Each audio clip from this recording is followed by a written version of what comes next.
नया ससुराल सजाऊंगी।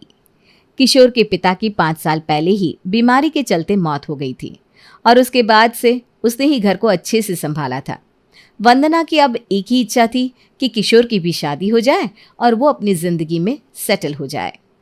माँ बधाई हो, आज एक बड़ा सा प्रोजेक्ट हाथ लगाया मेरी कंपनी के। बधाई हो बेटा, मेरी तो दुआ है तू दिन दुगनी रात चौगनी तरक्की करे।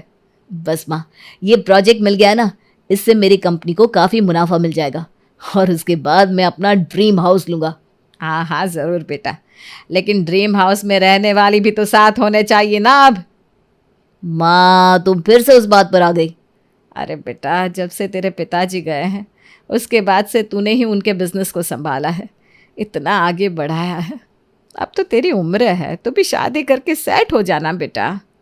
हाँ माँ, कर लूँगा शादी भी, बस एक बार अपना ड्रीम हाउस ले लूँ।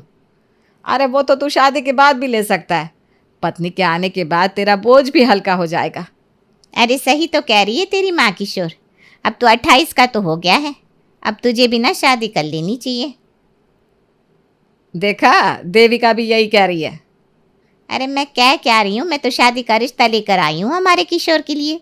सच देविका? अरे हाँ हाँ, मैं क्यों झूठ बोलने लगी भला। मेरे मामा जी के बेटे की लड़की है दिव्या, वो भी अपने माँ पिता की एक ही लड़की है। दिखने में सुंदर, पढ़ी लिखी, सुशील और घर का सारा काम भी जानती है। अरे वाह, तो फिर जोड़ी बहुत अच्छी रहेगी दोनों की। हाँ, हमारे किशोर के लिए बढ़िया रहेगी। तो कब आ रहे हैं वो किशोर को देखने के लिए? फिर जब तुम कहो तब आ जाएंगे। फिर आप दोनों परिवार आपस में बैठकर बातें कर लेना, लड़का लड़की भी एक दूसरे को देख लेंगे और बात भी कर लेंगे। हाँ, तो तुम उन्हें कल के कल ही बुला लो, शुभ काम में देरी कैसी। ठीक है, मैं उन्हें कल ही बुला लेती हूँ। ये कुछ ज़्यादा ही जल्दी नहीं है माँ? अरे कोई जल्दी नहीं है बेटा, ऐसे कामों में ज़्यादा देर अच्छी नहीं होती। तुम ना इसकी बात मत सुनो, तुम तो कल के कल ही लड़की वालों को बुला लो। देविका ने अगले दिन ही लड़की वालों को फ़ोन कर दिया और दिव्या के माता पिता दिव्या के साथ किशोर को देखने आते हैं। आइए आइए भाई साहब। जी जी, देविका ने आपकी और आपकी बेटी की बड़ी तारीफ़ की है। हाँ जी, हम कई सालों से पड़ोसी रह चुके हैं, वो हमारे घर को बड़े अच्छे से जानती है। जी, ये मोहल्ला तो काफ़ी पुराना लगता है वैसे। हाँ जी, काफ़ी पुराना है, लेकिन किशोर तो अब अपना नया घर लेने वाला है, उसका ड्रीम हाउस, जो कि अच्छे मोहल्ले में हो, उसके अंदर सारी सुविधा हो और बड़ा सा हो घर। ऐसा घर लेने की सोची है उसने, लेकिन मैंने उससे कहा कि पहले शादी कर ले, ड्रीम हाउस बाद में ले लेना। जी, मैंने सुना है किशोर बेटा आपने अपनी कंपनी को काफ़ी ऊंचाइयों तक पहुंचाया है। जी अंकल जी, मैं तो ये कहूँगा कि बस पापा की दुआ है, उन्होंने इस छोटी सी कंपनी को बनाया था, मैं तो बस उनके काम को आगे बढ़ा रहा हूँ। बहुत अच्छी सोच है आपकी बेटा। हमारी बातें तो चलती रहेगी, क्यों ना बच्चों को अकेले बात करने के लिए भेजें? हाँ हाँ, क्यों नहीं, आखिर ज़िंदगी तो उन्हें ही बितानी है साथ में, वो दोनों आपस में बात कर ले, यही सही रहेगा। किशोर, जा दिव्या को ऊपर छत पर ले जा। जी माँ, आइए ना। दिव्या और किशोर ऊपर छत पर बात करने जाते हैं। किशोर को दिव्या देखने से ही पसंद आ गई थी। आपका ड्रीम हाउस कैसा होना चाहिए? मेरा ना हमेशा से सपना रहा है कि मैं एक आलीशान सा मकान लूँ, जिसके बाहर एक बड़ा सा गार्डन हो, जहाँ कुछ आराम कुर्सियाँ हो और एक खूबसूरत जीवन साथी जो मेरे साथ बैठकर चाय पी सके वहाँ। वैसे आपका ड्रीम हाउस कैसा होना चाहिए? अब मेरा मतलब है आपका होने वाला ससुराल, कुछ तो सोचा होगा आपने भी। मैंने सोचा है कोई ऐसा हो जो बड़ा सा आलीशान सा मकान खरीदे और मैं उसे अपने हाथों से सजाऊं और फिर हम दोनों गार्डन में आराम कुर्सी पर बैठकर चाय पिए। अच्छा, फिर तो मुझे लगता है कि हमारी खूब जमेगी। जी। किशोर और दिव्या ने एक दूसरे को पसंद कर लिया था और दोनों का रिश्ता भी तय हो चुका था। अब वो दोनों अपने आने वाले खूबसूरत कल के सपने सजा रहे थे। अगले महीने हमारी शादी है, तुमने कुछ सोचा है? मैंने हमारे नए घर के लिए बहुत कुछ सोचा है। लगता है अब मुझसे ज़्यादा तुम्हें जल्दी है नए घर की, है ना? तुम्हारा सपना ड्रीम हाउस को लेना है, मेरा सपना उसे सजाने का। हमारा कमरा कैसा होगा, हमारा गार्डन, मैं वहाँ ना एक छोटा सा मंदिर बनवाऊंगी, बहुत कुछ सोच रखा है मैंने। तुम्हारे आने के बाद हम दोनों हमारा ड्रीम हाउस पसंद करने जाएंगे। मैं चाहता हूँ कि तुम भी इसमें मेरा साथ दो। बिल्कुल, मुझे अच्छा लगेगा अगर हम दोनों अपने सपनों का घर खरीदेंगे तो। बस अब तो मुझे अगले महीने का इंतज़ार है। मुझे भी। किशोर और दिव्या ने अपनी सपनों की एक अलग ही दुनिया बसा रखी थी, जिसे वो दोनों साथ में पूरा करना चाहते थे। देखते ही देखते उनकी शादी भी हो गई और दोनों आज अपने सपने की पहली मंजिल को चढ़ने जा रहे थे। दिव्या, तुम तैयार हुई या नहीं? हाँ, बस आई 2 मिनट। चल बेटा, मैं तो तैयार हूँ। हाँ बस माँ, दिव्या आई रही होगी। अरे नया मकान देखने तो जा रहे हैं, इसमें इतनी देर क्यों लगा रही है तैयार होने में? अरे माँ, उसका हमेशा से मन था कि जब वो अपना नया मकान देखने जाए तो अच्छे से तैयार होकर साड़ी पहन कर जाए। बस इसीलिए तैयार हो रही है। अगर ऐसी बात है तो मुझे भी बोल देती, मैं भी साड़ी पहन लेती। चलो मैं आ गई। कैसी लग रही हूँ मैं? बहुत सुंदर लग रही हो तुम। अरे बहू, मुझे भी कह देती, मैं भी कोई अच्छी सी साड़ी पहन लेती ना। सॉरी माँ जी, मुझे लगा आपको अच्छा नहीं लगेगा, इसलिए मैंने नहीं कहा। अरे अच्छा क्यों नहीं लगेगा? मेरा बेटा अपना ड्रीम हाउस ले रहा है, वो भी तो मेरा ही है ना। चलो अब बातें बहुत हो गई, अब चलते हैं ना। मुझसे इंतज़ार नहीं हो रहा। जल्द से जल्द मैं तुम दोनों को घर दिखाना चाहता हूँ। हाँ चलिए। किशोर अपनी माँ और पत्नी दिव्या को उसका लिया हुआ नया घर दिखाने ले जाता है। जैसा दिव्या और किशोर ने सोचा था, ये घर बिल्कुल वैसा ही था। ये घर तो बहुत सुंदर है सच में। हाँ, यहाँ गार्डन भी है इस घर में। यहाँ तो मैं योगा करूँगी सुबह सुबह। आप दोनों को अच्छा लगा ना घर? अच्छा नहीं, बहुत अच्छा है। मेरा तो मन कर रहा है कि हम अभी यहाँ रह जाए। मन तो मेरा भी यही है, लेकिन घर का कुछ पेपर वर्क बाकी है, इसलिए ये 3 महीने बाद हमें मिल पाएगा। कोई बात नहीं, 3 महीने बाद इस घर को मैं बहुत अच्छे से सजाऊंगी। तुम्हें जैसे सजाना हो इस घर को सजाना। क्यों माँ? हाँ हाँ, आजकल की लड़कियों को ज़्यादा पता है कि घर को कैसे संवारना है, कैसे सजाना है। हमारा क्या है, हमारा तो ज़माना गया अब। मैं इस जगह पर ना एक छोटा सा कान्हा जी का मंदिर सजाऊंगी। कान्हा जी का मंदिर हम उस जगह रखेंगे, वहाँ पर। यहाँ पर हम एक आराम कुर्सी रखेंगे। नहीं नहीं माँ जी, यहाँ मंदिर ज़्यादा अच्छा लगेगा। अरे मंदिर तो हम कहीं भी रख सकते हैं। यहाँ मैं आराम कुर्सी लगाकर बैठूंगी, ठंडी ठंडी हवा खाऊंगी। माँ जी, हम आराम कुर्सियाँ बाहर गार्डन में रखने वाले हैं ना, वहाँ आप बैठ भी सकती हैं। अरे लेकिन ठीक है, ये सब हम बाद में सोच लेंगे। अभी आप घर देख लो, चलो। ठीक है। दिव्या और वंदना दोनों को उनका नया घर बहुत पसंद आया था। दिव्या तो अभी से अपने नए घर के लिए सामान इकट्ठा करने लगी थी। किशोर, ये देखो ना, ये फूल कैसे है? बहुत अच्छा है। ये ना हम हॉल में रखेंगे। मैंने इसके लिए एक प्यारा सा गमला भी देख रखा है। ठीक है, तुम्हें जो चाहिए मंगवा लो।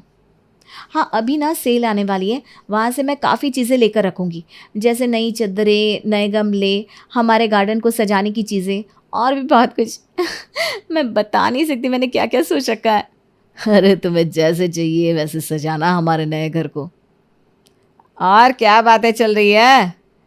कुछ नहीं माँ, दिव्या ऑनलाइन कुछ सामान मंगवा रही है नए घर के लिए। अरे उसकी क्या ज़रूरत है, इतना सामान तो है इस घर में पहले से ही। वैसे भी कौन सा हम ये घर बेचने वाले हैं, ये तो यहीं पड़ा रहेगा। नहीं माँ जी, वो बात नहीं है। हम नए घर में जा रहे हैं तो कुछ फूल, कुछ गमले, चद्दरें, ये सब तो चाहिए होगी ना। अरे इतने फूल पड़े हैं ऊपर अलमारी में, वही ले लेंगे। चद्दरें तो मेरे मायके की भी बहुत अच्छी अच्छी हैं। नहीं माँ जी, आजकल ये सब पुराने वाले प्लास्टिक के फूल नहीं चलते, आजकल तो 3D फूल चल रहे हैं। बहू, इस घर में मैं जब आई थी ना, तब मैंने इस घर को सजाया था, मुझे भी सब कुछ पता है। मुझे दे फ़ोन, मैं पसंद करती हूँ क्या लेना है क्या नहीं। जी माँ जी, ये लीजिए। वंदना दिव्या की हर चीज़ में अब दखल देने लगी थी। कौन से फूल, कौन से बर्तन, कौन से रंग लगेंगे, ये सब भी वंदना को खुद ही तय करना था। बस एक काम था जो उसे नहीं करना था, और वो था घर का काम। किशोर, नए घर में ये रंग लगवा दे, अच्छा लगेगा। दिव्या ने रंग पसंद किए माँ पहले से ही। अरे इतने हल्के रंग पसंद किए हैं बहू ने, तो मैले हो जाएंगे ये तो। तू ना तेज़ रंग लगवा, मैले भी नहीं होंगे।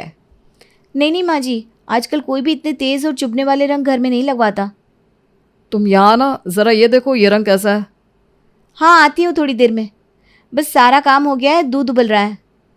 अरे वो माँ देख लेगी दूध को, तुम यहाँ आओ ना। अरे बेटा मेरे घुटनों में तो आजकल बहुत दर्द रहता है, तू ही देख ले बहू दूध को। ला मैं रंग पसंद कर देती हूँ। लेकिन माँ आपको कहाँ पता चलता है रंग का? आप ही तो कहती थी आजकल की लड़कियों को सब पता होता है। अरे बेटा अभी अभी तो शादी करके आई है वो, उसे कहाँ से पता होगा ये घर सजाना वगैरह। मुझे दे, मैं देखती हूँ। दिव्या के आने के बाद वंदना ने सब कुछ दिव्या के ऊपर छोड़ दिया था, लेकिन नए घर की डोर अभी तक वो दिव्या को देने के लिए तैयार नहीं थी। तो कैसा लग रहा है अब हमारा नया घर? बहुत सुंदर लग रहा है। मैंने तुझसे कहा था कि तेज रंग करवाना, फिर भी तूने हल्के रंग करवाए किशोर। माँ आजकल यही रंग चलते हैं, तेज रंग आंखों में चुभते हैं और घर में अच्छे भी नहीं लगते। अरे पर ये रंग ना मैले हो जाएंगे, देखना कौन बार बार सफाई करेगा। माँ जी ये रंग आजकल जल्दी साफ हो जाते हैं, बस गीला कपड़ा लिया और साफ कर दिया। अरे मुझे सब पता है, आजकल के बच्चे मानते नहीं हैं बड़ों की बात, तो क्या करें। हाँ ठीक है, अभी जो करवा लिया है वो करवा लिया, आपसे मुझसे पूछे बिना कुछ मत करवाना। माँ तुम्हें तो घर सजाने में कोई दिलचस्पी नहीं थी। तुमने तो दिव्या से कहा था ना कि उसे जैसे सजाना है नए घर को वैसे सजाए। अब क्या हो गया तुम्हें? अरे वो तो नई नई आई है, उसे क्या पता क्या करना है क्या नहीं। माँ उसे बहुत कुछ पता है। आप चुप कर तू, जब देखो दिव्या दिव्या करता रहता है। वंदना को बस ये चाहिए था कि दिव्या की जगह वो इस घर को सजाए, लेकिन इसके चलते दिव्या के सपने अब टूटने लगे थे। क्या हुआ, यहाँ उदास क्यों बैठी हो? कुछ नहीं, बस यूं ही। मुझे पता है तुम्हारा सपना था ना कि हमारे नए घर को तुम सजाओ, लेकिन माँ तुम्हें कुछ करने ही नहीं दे रही है। हर लड़की का सपना होता है कि वो अपने ससुराल को अपने हाथों से सजाए। माँ जी खुद ही तो कहती है कि जब वो अपने ससुराल में शादी करके आई थी तब उन्होंने खुद के ससुराल को खुद सजाया था, फिर मुझे वो मौका क्यों नहीं देना चाहती? पता नहीं क्यों माँ समझ ही नहीं रही इस बात को। मुझे जहाँ छोटा सा मंदिर सजाना था वहाँ माँ जी ने कुर्सियाँ रख दी है, जबकि कुर्सियाँ वहाँ अच्छी भी नहीं लग रही है। उन्होंने वही पुराने गमले रख दिए जो हमारे नए घर के साथ मैच भी नहीं हो रहे। कहती हैं कि मैं नई बहू हूँ, मुझे कुछ नहीं पता। हाँ तो सही तो कह रही है माँ। क्या? अरे तुम नई बहू हो, तुम्हें शादी किए हुए 5 महीने हुए हैं अभी, इसलिए कल से माँ को ही सारा काम करने दो। क्या मतलब? मतलब तुम्हें कल पता चल जाएगा। सुबह होते ही किशोर जल्दी से उठकर गार्डन में बैठ जाता है जहाँ वंदना योगा कर रही थी। अरे आ गया बेटा। जी माँ प्रणाम। प्रणाम माँ जी। खुश रहो दोनों। एक अच्छी अदरक वाली चाय मिल जाती तो मज़ा ही आ जाता। मैं भी बना लाती हूँ। अरे नहीं नहीं नहीं नहीं, माँ बना कर लाएगी, तुम पता नहीं कैसी चाय बनाओ, अभी अभी तो आई हो शादी करके। क्यों माँ? माँ आप ही बना दीजिए ना, आप तो सालों से बना रही है चाय। मैं? हाँ ये तो नई बहू है, इसे क्या पता। और हाँ माँ खाना ना आज आप ही बनाना, दिव्या पता नहीं कैसा खाना बनाती है। वो क्या है ना, अभी अभी शादी हुई है, इसे कुछ पता ही नहीं। हाँ हाँ ठीक है, मैं अभी बना लाती हूँ। तुम भी पियोगी ना चाय दिव्या? हाँ पीऊँगी ना। माँ दिव्या के लिए इलायची वाली बना देना। हैं?